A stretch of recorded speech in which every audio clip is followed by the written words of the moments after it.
Magandang gabi po sa lahat. Narito ang update sa lagay ng ating panahon ngayong Sabado, March 2, 2024 hanggang sa susunod na 24 oras.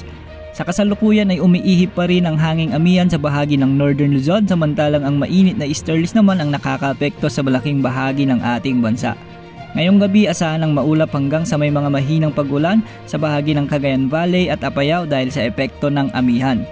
Magiging bahagyang maulap naman hanggang sa maulap na kalangitan na may mga tsansa na mahinang pag-ulan ang panahong mararanasan sa Ilocos Region, Cordillera Administrative Region at Aurora, dulot pa rin ng amihan.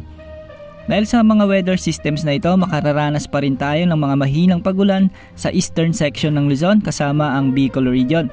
Samantalang sa natitirang bahagi ng bansa ay magiging maaliwalas ang panahon na asahan ngunit may mga tsansa pa rin ng mahinang pag-ambon o pag-ulan.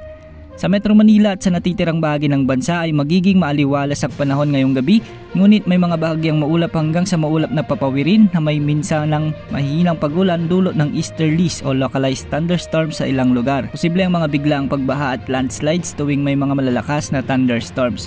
Ang buong Visayas, Palawan kasama ang Calayan Islands at Occidental Mindoro ay magiging maulap na may mga pulupulong pag-ulan, pagkulog at pagkidlat dulot pa rin ng easterlies o localized thunderstorms. Magiging maulap din ang halos buong Mindanao ngayong gabi na may mga pag-ambon o pag-ulan sa ilang bahagi ng rehiyon. Sa ngayon wala tayong namomonitor na low pressure area o bagyo sa loob at labas ng ating Philippine Area of Responsibility na posibleng makaapekto sa ating bansa sa mga susunod na araw.